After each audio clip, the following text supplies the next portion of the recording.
नमस्कार किसान साथियों, कैसे हो आप सबका स्वागत है आपके अपने YouTube चैनल निसार इंडियन के ऊपर।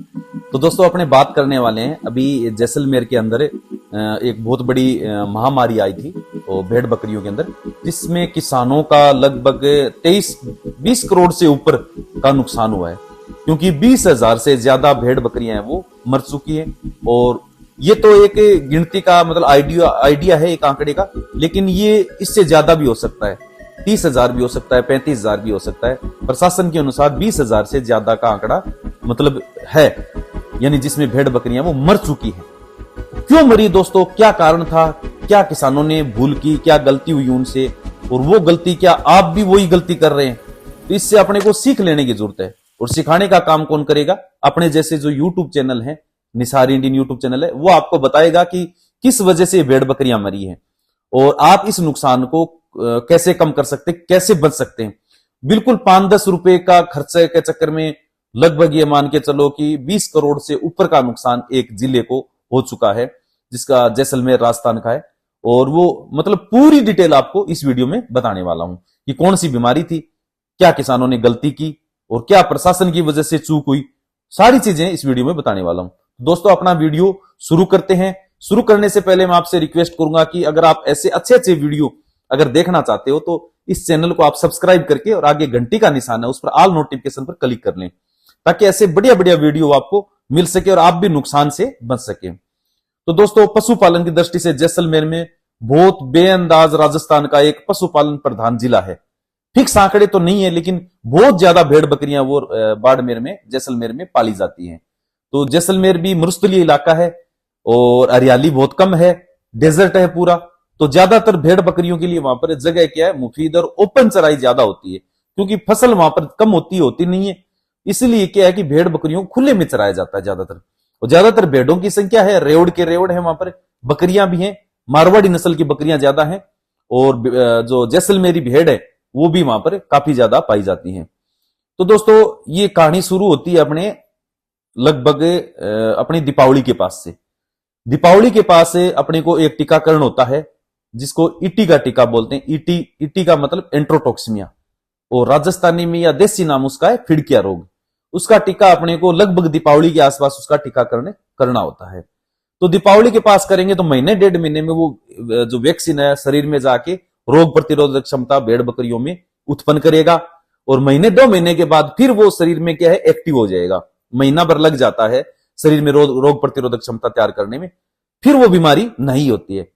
लेकिन किसानों ने वहां पर यही चूक कर दी। ये जो फिड़किया का टीका लगाना था लगभग 11वें महीने के अंदर, वो फिड़किया का टीका उन्होंने नहीं लगाया। तो अपने राजस्थान में क्या है कि चने की बुआई होती है सर्दियों में, और उसमें लगभग दिसंबर के अंदर, दिसंबर लास्ट में या जनवरी शुरुआत में एक बारिश होती है पश्चिमी विक्षोभ से, जिसको माउठ बोलते हैं राजस्थान में।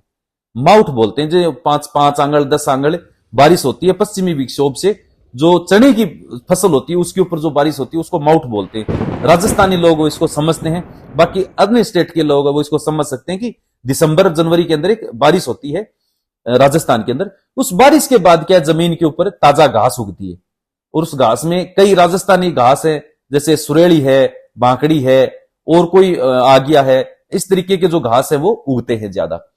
ठीक है, तो उस घास में क्या है कि ताजा उगते हुए घास में बहुत ज्यादा प्रोटीन होता है, बहुत ज्यादा प्रोटीन होता है।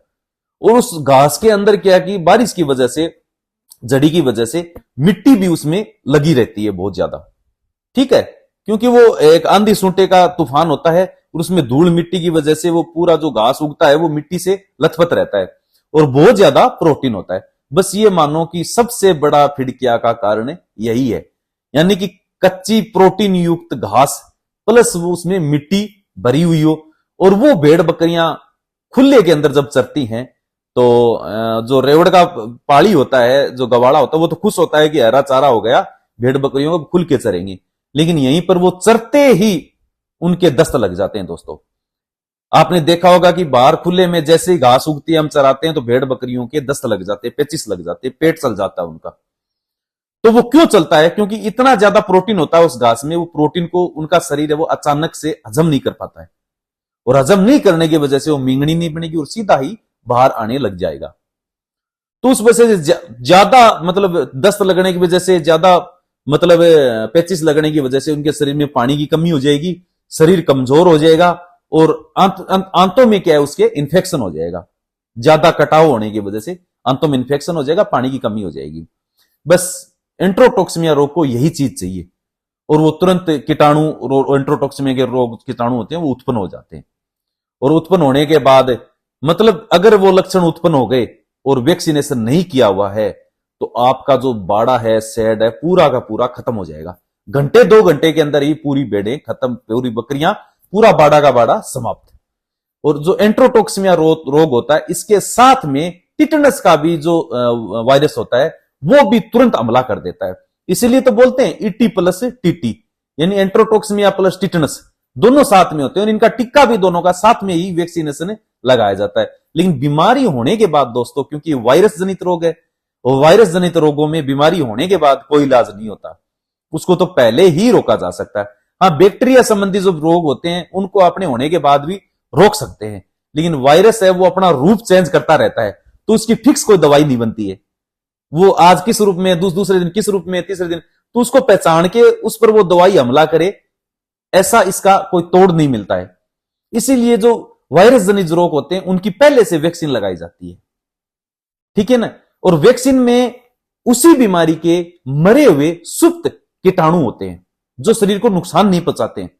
आपको भी पता है, आप मतलब इंसानों का शरीर हो या पशुओं का शरीर हो, उसके अंदर खुद के मतलब WBC होती है, रोग प्रतिरोधक क्षमता उत्पन्न करने वाले फौजी होते हैं जिनको WBC बोलते हैं। एक तो RBC होती है, रेड ब्लड सेल होती है, लाल रुधिर कणिका बोलते हैं। एक WBC होती है जिसको व्हाइट ब्लड सेल बोलते हैं, श्वेत रुधिर कणिका बोलते हैं। एक होती है प्लेटलेट्स, ठीक है। तीनों का अलग अलग काम है। RBC है वो अपने खून का रंग लाल है, खून में ऑक्सीजन की पूर्ति करना ये काम करती है। और जो WBC है वो शरीर में रोग प्रतिरोधक क्षमता, यानी वो शरीर के फौजी होते हैं। जो सजीव जानवर होते हैं, भेड़ बकरी या इंसान कोई भी, उसके शरीर के फौजी होते हैं WBC। और प्लेटलेट्स क्या करते हैं, प्लेटलेट्स ये करते हैं कि मान लो कहीं घाव हो गया, शरीर पर कट लग गया, तो प्लेटलेट्स क्या मजदूर होते हैं, लेबर होते हैं शरीर के, वो तुरंत घावों को भरने का काम है वो प्लेटलेट से करते हैं। तो क्या किया जाता है कि बीमारी, कोई भी बीमारी आने से पहले WBC को, यानी शरीर के जो फौजी होते हैं, उनको ट्रेनिंग दी जाती है। और ट्रेनिंग आपको पता है कि युद्ध के मैदान में दी जाती है और उनको उसी तरीके से पूरा मॉडल तैयार करके दी जाती है। तो शरीर में क्या दिया जाता है, उसी बीमारी के मरे हुए या सुप्त जो नुकसान नहीं पहुंचा सकते वो कीटाणु वैक्सीन के द्वारा उसके शरीर में दिए जाते हैं, ठीक है। बीमारी तो वही है लेकिन वो कीटाणु नुकसान नहीं करते हैं शरीर को वैक्सीन में। और WBC है वो उनके खिलाफ जंग की तैयारी करती है और उनको पूरी तरह से ट्रेनिंग हो जाती है उनकी, इस बीमारी से कैसे लड़ना है। बस इसी को रोग प्रतिरोधक क्षमता कहते हैं दोस्तों, ठीक है ना। तो वो उनसे लड़ लड़के इसलिए तो महीना 1.5 महीना लग जाता है ट्रेनिंग के अंदर। तो वो WBC पूरी तरह से शरीर के अंदर तैयार हो जाती है कि हाँ अब ये बीमारी, ये कीटाणु कभी भी शरीर में प्रवेश करेगा तो हमें पता है किससे इसको नुकसान करना है, किससे इसको नष्ट करना है। जब ओरिजिनल बीमारी आती है, एंट्रोटॉक्सिमिया फिडकिया बीमारी आती है, तो उनकी पहले से ट्रेनिंग ली हुई होती है शरीर में WBC की, तो वो बीमारी जैसे ही प्रवेश करती है वो तुरंत उनको कीटाणुओं को खत्म कर देते हैं। ऐसे वैक्सीन है वो शरीर के अंदर दोस्तों काम करती है। इससे आसान भाषा में शायद ही आपको दुनिया में कोई बता पाए, क्योंकि मेरे पास खुद, मैं बैचलर ऑफ साइंस हूं, महाराजा गंगा सिंह यूनिवर्सिटी से मेरे को मतलब बैचलर ऑफ साइंस की उपाधि प्राप्त है। तो साइंस में मैंने ये चीजें वो बहुत गहराई से मैंने इनका स्टडी किया है। उसका फायदा दोस्तों आपको भी होता है और हो भी रहा है। तो आपको पूरी अंदर की चीजें मैंने आपको समझा दी है। इसीलिए वो वैक्सीन अगर लगा देते टाइम पर एंट्रोटॉक्सिमिया का या फिडकिया का जिसको बोलते हैं, या ईटी का बोलते हैं, ईटी प्लस टीटी, ठीक है ना। और कोई ज्यादा कीमत नहीं दोस्तों, 3 रुपए से 5 रुपए के बीच में एक टीके की कीमत होती है, बहुत सस्ता होता है। और वो वैक्सीन लाके आपको लगाना बहुत जरूरी होता है। और वैक्सीन लगाने में क्या क्या सावधानियां रखनी है उसका अलग से अपने चैनल के ऊपर सेकंड प्ले लिस्ट में, ट्रेनिंग वाली में, फर्स्ट प्ले लिस्ट में, सब में मैंने सावधानियां बताई आपको। वैक्सीनेशन के दौरान आपको क्या क्या सावधानियां रखनी है।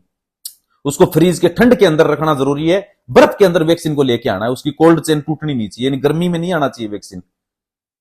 और उसको 1.5-2 घंटे के अंदर पूरे वैक्सीनेशन को काम में लेना है। पहले आप डॉक्टर से लगवा सकते हो वैक्सीन लाके, फिर धीरे धीरे आप सीख सकते हो। यानी कि 2-4 दिन में आप लगा दो। और वैक्सीनेशन को और बहुत सारी सावधानी है। वैक्सीनेशन करो, 2-3 दिन तक उनको घुमाने फिराने कहीं मत लेके जाओ, आराम करने दो। आंधी तूफान का मौसम ना हो, सुबह के समय लगाओ, एकदम धूप वाला मौसम हो, ऐसे मौसम में आपको वैक्सीनेशन करना होता है। एक 100 ml की बोतल आती है ET प्लस TT की, तो आप सोच लो कि कितनी मात्रा देनी है, वो शरीर के वजन के हिसाब से उस पर सारी चीजें लिखी हुई आती है, ठीक है ना, कोई फिक्स नहीं होता, सभी वो बोतल के ऊपर लिखा हुआ आता है कि इतना बॉडी वेट के हिसाब से इतनी वैक्सीन है, वो 1 ml 2 ml है वो लगानी है। बाकी आपको डॉक्टर है वो गाइड कर देगा कितनी कितनी लगानी है। बीमार पशु को वैक्सीनेशन नहीं करना होता है, उसको ठीक करके उसके बाद ही करना होता है। और जो भेड़ बकरी ब्याने वाली है, जिसका महीना भर रहा है, महीना 1.5 महीना, उसको वैक्सीनेशन नहीं करना है, उसको ब्याने के बाद फिर वैक्सीनेशन करो उसका। तो टीकाकरण बहुत जरूरी है। तो वो टीकाकरण उन किसानों ने, जैसलमेर वालों ने नहीं किया था, एंट्रोटॉक्सिमिया का टीका नहीं लगाया था पीड़किया का, और नहीं लगाने की वजह से वो बारिश हुई, माउट हुई, माउट के बाद वो घास उगी, घास उगी तो उन भेड़ बकरियों ने वो प्रोटीन युक्त घास चरा, और चरने के बाद उनका पेट दस्त चल गए, और दस्त लगने के बाद उनकी जो बीमारियां हैं वो उसने प्रचंड रूप ले लिया। फिर वो भेड़ बकरियों को, अब अनपढ़ तो होते ही हैं बेचारे किसान ज्यादातर, तो उनको पता भी नहीं होता कि क्या बीमारी आई है, वो फिड़किया फिड़किया ऐसे रोग सुना होता है, वो रोग आ गया, तो वो कुछ लेके मतलब डॉक्टरों के पास पहुंचे, कुछ कहां पहुंचे। अब वैक्सीन क्या है कि जो अभी लंपी रोग आया था गायों के अंदर, उस समय वैक्सीन की मतलब उस समय ज्यादातर वैक्सीन वो यूज हो गई थी, तो उस समय से थोड़ी शॉर्टेज चल रही थी। अब किसानों को क्या पता, कि उनको तो लगता है कि बीमारी आ गई तो यू वैक्सीनेशन लगा लो। अब उनको कौन समझाए कि ये बीमारी होने के बाद उसका वैक्सीन कोई काम नहीं करता है, फिर तो लक्षण आधारित ही उपचार होता है। पेचिश लगे हुए हैं, दस्त लगे हुए हैं, तो दस्त की दवाई दी जाती है। आंखों में नाकों में पानी पड़ रहा है, ठंड लगी हुई है, तो ठंड की दवाई दी जाती है। बुखार, टेम्परेचर चेक करते हैं, टेम्परेचर अगर बुखार ज्यादा हो गया है, टेम्परेचर बढ़ गया है उसका, तो उसको बुखार वाली दवाई दी जाती है। यानी लक्षण आधारित इलाज किया जाता है, और उस बीमारी का परमानेंट कोई वैक्सीन फिर होने की इलाज, बीमारी होने के बाद उसका वैक्सीन नहीं होता है। तो ये गलती दोस्तों आप मत करना। 3 वैक्सीन तो आपको लगाना बहुत जरूरी है। एक तो ET प्लस TT वाला, ठीक है ना, जिसको फिडकिया या एंट्रोटॉक्सिमिया बोलते हैं, एक वैक्सीन तो ये हो गया। प्लस दूसरा आपको FMD का, फुट एंड माउथ डिजीज, यानी कि पैर और मुंह पगा रोग जिसको बोलते हैं, पैरों में और मुंह पर छाले हो जाते हैं, जिसको खुर पगा मुंह पगा रोग बोलते हैं, उसको इंग्लिश में बोलते हैं FMD, ठीक है ना, फुट एंड माउथ डिजीज। एक इसका टीका हो गया, 2 प्लस 1 हो गया अपना PPR का, जिसको माता या प्लेग वगैरह या बकरियों का प्लेग वगैरह रोग बोलते हैं, माता रोग या PPR के नाम से सब जानते हैं। एक PPR का वैक्सीन है, वो आपको लगाना जरूरी है। तो ये 3 बीमारियों का वैक्सीनेशन आपको करना अनिवार्य है। कोई ज्यादा कीमत नहीं लगेगी। एक पशु को मुश्किल से आपके ये मान के चलो 10 से 20 रुपए के बीच में मतलब आपका खर्चा आने वाला तीनों वैक्सीन का, तो कोई ज्यादा नहीं है ना। अगर वो मर गई तो सोचो 10 से 15-20 हजार रुपए का नुकसान हो गया, और उस नुकसान को अगर 20,000 भी अगर भेड़ बकरियां मान के चले, वो तो प्रशासन ने बताई है ज्यादा भी हो सकती हैं, तो ये मान के चलो लगभग 23 करोड़ से ज्यादा का नुकसान जैसलमेर जिले को हुआ है। और जिले को क्या, वो आप अपने जैसे किसानों को हुआ है। कई किसानों का तो पूरा पूरा जो रेवड़ था, फार्म तो वहां नहीं होते हैं, ज्यादातर ओपन में ही रखते हैं, तो पूरा पूरा रेवड़ वो खत्म हो गया बेचारों का। अब उसमें सरकार को क्या, एक जागरूकता अभियान सरकार चलाती भी है, डॉक्टर घर घर जाके टीकाकरण करवाते भी हैं, लेकिन अनिवार्य कर देना चाहिए। यानी आपके ग्राम पंचायत स्तर पर जो हॉस्पिटल है, एक सीजन आना चाहिए कि इस महीने में जितने भी भेड़ बकरियां इस ग्राम पंचायत के अंदर, एक एक की मार्किंग की जाएगी, प्लस एक एक को वैक्सीन लगाना बहुत जरूरी है। चाहे वो किसान से पैसे ले लें, 10 रुपए ले लें, 20 रुपए ले लें पर पशु से सरकार ले ले, लेकिन वैक्सीनेशन करवाए। चाहे वो किसान न करे तो भी उसका जबरदस्ती करवाए, क्यों, उसको पता नहीं होता कि क्या नुकसान होने वाला आगे जाके। सरकार, क्योंकि जो पढ़े लिखे लोग उनको, गवर्नमेंट को तो पता है कि क्या नुकसान होगा आगे जाके, तो उस समय तो उसके किसान के समझ में नहीं आएगा, लेकिन आगे जाके उसको समझ में आएगा जब अदर स्टेट से या कहीं दूर से न्यूज सुनेगी इस बीमारी से मरी है, तो वो सोचेगा कि सरकार उस समय वैक्सीन नहीं लगाती तो हमारी वाली भी मर जाती। तो धीरे धीरे ऐसे जागरूकता आ जाएगी। दोस्तों, हमारा मकसद भी यही रहता है कि अपने चैनल के माध्यम से हर किसान को ये जागरूक करें।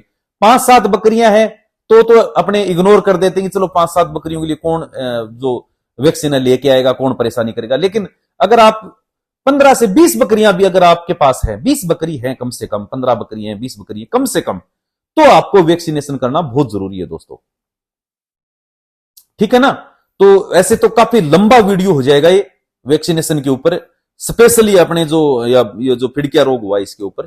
तो आप ऐसी गलती दोस्तों कभी मत करना, ठीक है ना। वैक्सीन सर हमने तो नवंबर में तो नहीं लगाया, क्या अब लगा सकते हैं? क्यों नहीं लगा सकते? अभी जो जुलाई के अंदर जो बारिश होगी, 25 जून के बाद जो मानसून अपने लगभग राजस्थान में प्रवेश करता है, 25 जून के बाद, यानी लगभग जुलाई में अपनी बारिश स्टार्ट हो जाती है। तो उससे कम से कम महीना 1.5 महीना पहले अपने को फिड़किया रोग का वैक्सीनेशन करवाना बहुत जरूरी है। अगर आपने वो नवंबर वाला नहीं करवाया है तो ये मान के चलो मई आने वाली है ना? अभी मार्च चल रहा है, अप्रैल मई आने वाली है। अप्रैल लास्ट में या मई में आप एंट्रोटॉक्सिमिया का ईटी प्लस टीटी का वैक्सीन, ईटी प्लस टीटी का यानी एंट्रोटॉक्सिमिया का वैक्सीन अभी आपको मई में करवाना अनिवार्य है, बहुत जरूरी है। क्योंकि आगे बारिश का मौसम आएगा, बारिश में वही घास उगेगी प्रोटीन युक्त, बहुत ज्यादा प्रोटीन युक्त, और मिट्टी लगी हुई होगी उसमें ज्यादातर। तो वो खाते ही क्या है कि नॉर्मल दस्त हो जाए उससे कोई दिक्कत नहीं है, वो ठीक हो जाएगा, मरेगा नहीं। लेकिन अगर उसमें वो लक्षण उत्पन्न हो गए एंट्रोटॉक्सिमिया के, वैक्सीन नहीं लगाई हुई है, तो वो 100% यानी इसमें 90% से ज्यादा मृत्यु दर है इस बीमारी में। बीमार होने के बाद 100 में से 90% से ज्यादा चांस है कि मरे ही मरेंगे। पीपीआर में फिर बच जाती है, दूध कम हो जाता है, वजन कम हो जाता है, वो धीरे धीरे रिकवर कर जाती है 2-3 साल के बाद। लेकिन एंट्रोटॉक्सिमिया यानी फिड़किया रोग होने के बाद मृत्यु निश्चित है पशु की। तो इसलिए वैक्सीन लगाना दोस्तों बहुत जरूरी। बाकी आप वैक्सीन वाला जो वीडियो है दोनों ट्रेनिंग में अपने यूट्यूब चैनल पर उपलब्ध है, उसमें जाके वैक्सीन वाला वीडियो देखो। आप कौन सी वैक्सीन किस समय लगानी है, किस शेड्यूल से लगानी है, किस तरीके से, सारी चीजें बताई हुई है। यहां तो मैंने अभी शॉर्टकट में आपको बताया है वैक्सीन के बारे में, बाकी वैक्सीन के लिए अपना वीडियो है, अपने चैनल पर जाओ, goat farming training first, goat farming training second, उन दोनों में आपको वैक्सीन से जुड़े हुए वीडियो मिल जाएंगे। आप सभी वीडियो देखो, बहुत ज्यादा नॉलेजफुल है वो सब। अगर आपने इतने वीडियो देखने के बाद भी अगर इस चैनल को सब्सक्राइब नहीं किया है, तो ये मान के चलो कि आप मतलब बहुत ज्यादा नॉलेज है वो इग्नोर कर रहे हो, जो आपको मिल सकता है समय समय पर। तो आप चैनल को सब्सक्राइब करके आगे जो ऑल नोटिफिकेशन है, घंटी का निशान है, उसको आप दबा लीजिए। और जल्दी अपने एनएलएम में जो शेड का निर्माण हुआ है, अपने थ्रू सारी चीजें हुई है, शेड का काम कंप्लीट हो चुका है, और जल्दी उसका वीडियो पूरी डिटेल के साथ, एक एक पाई क्या खर्चा लगा, कैसे डिजाइन तैयार हुआ, पूरा कंस्ट्रक्शन कंप्लीट होने के बाद उसका वीडियो है वो अभी कुछ ही दिनों में आपको मिल जाएगा। वो वीडियो अपने चैनल पर आने वाला है। और एनएलएम योजना अभी आराम से चल रही है, आचार संहिता में भी इसका वर्क वो चलता रहेगा।